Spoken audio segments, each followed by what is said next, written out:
Hi everybody. Before we move into stage 16, let's have a quick look back at the second tour week. On stage 10, we saw Bilbao outsprinting his breakaway colleagues. On stage 11, Philipsen took win number 4 and left no doubt about who's the fastest man in this Tour de France.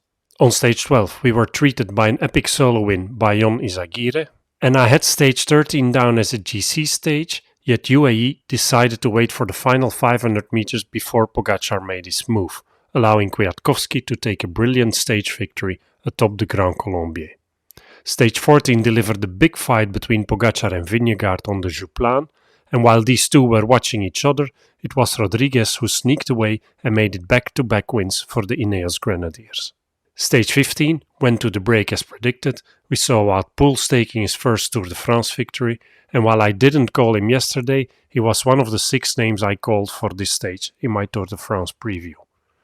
In the background, Pogačar tried once more to drop Vingegaard, yet this time around he didn't manage to gap him. Vingegaard was right there, glued to his wheel, and in my book that's another round going to Vingegaard.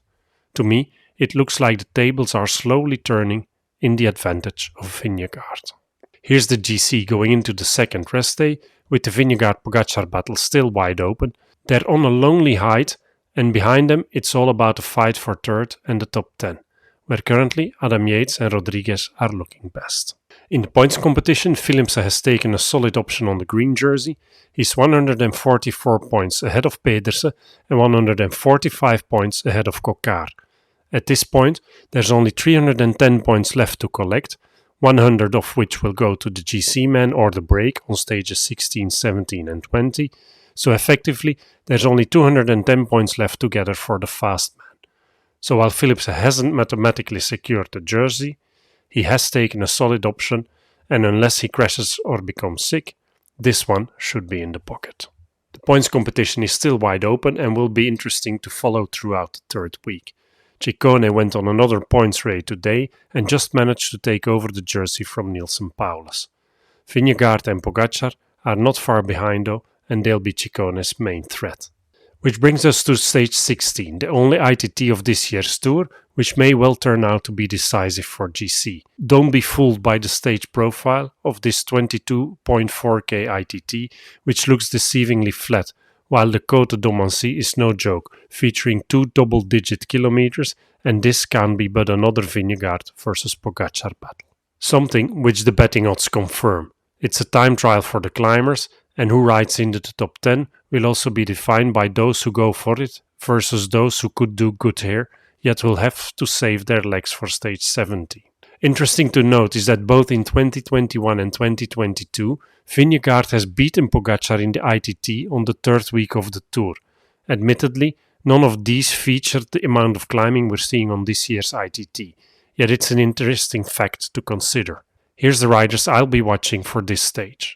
Cavagna at Soudal Quickstep, although it may be too steep for him, Jonas Vingegaard at Jumbo-Visma, Pogačar and Yates at UAE, Castroviejo and Rodriguez at the Ineos Grenadiers, Hindley at Bora Hansgrohe, Felix Gall at AG2R, Simon Yates at Jayco Alula and Pello Bilbao at Bahrain Victorious, Thibaut Pinot at FDJ, Matteo Jorgenson at Movistar and Matthias Skelmose at Trek. Pogačar and Vingegaard are my 4-star favorites. Adam Yates gets 3 stars, Simon Yates, Skelmose, Rodriguez and Hindley get 2 stars, and Castroviejo, Gall and Bilbao get 1 star.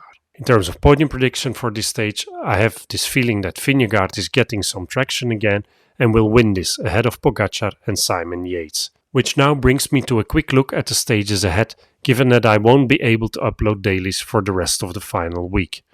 Some exceptions aside, my stage scenarios have been holding up, so I'll provide some names for each of the remaining stages. Obviously, use these predictions wisely, given they're recorded based on what we know today, Sunday the 16th of July. Stage 17 is the queen stage of this year's tour, featuring over 5,000 meters of elevation gain, including the terribly long Col de la Loze and ending atop the Courchevel Altiport. GC time.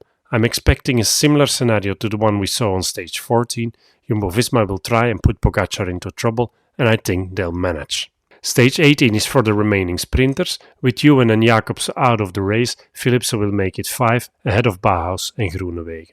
Pedersen, Kokar and Bol are other sprinters to watch. The same goes for Girmay, assuming he digested today's crash well, and Van Aert, assuming he's still in the race at this point. Stage 19 is labelled flat, yet it's going up and down all the time, so I expect a more hilly one-day specialist to have a go here. Mohoric, Kort, Kra Andersen, Mathieu van der Poel and Wout van Aert are names that jump to mind. Frankly, if both of them are still in the race at this point, I expect them going off the front together, and Van Aert will take his Tour stage win, ahead of Van der Poel and Kort. Stage 20 features 3,600 meters of elevation gain and is labelled a minefield by the Tour boss. It will be the last chance to upset the GC standings, and it would be great to see a do-or-die attempt on the Petit Ballon by whomever's behind at this point. Given that the stage starts climbing out of the gate, that everybody will be tired, and that it is difficult to control, I do think there's a real chance for the stage to go to the break though, looking at the usual suspects. Woods, Pinot, Landa, Nijlands, should he have recovered from his crash, are names that come to my mind. As for GC, based on my earlier predictions, Jonas will be in yellow here, and I expect him to take it to Paris. Finally, Philipsen may well make it 6 wins on the Champs-Élysées. And for me, that's a wrap for this year's Tour. I'll try to do a Worlds preview, yet as things stand now, I may not manage. Hit that notification button though, not to miss out on it should it drop. I'll be back for the men's ITT and the Vuelta, yet for now I'm signing off, heading up in the mountains and out of mobile reach. Enjoy the battles in the final week. I'll be eagerly looking to catch up whenever I catch a signal. Have a good one, everybody.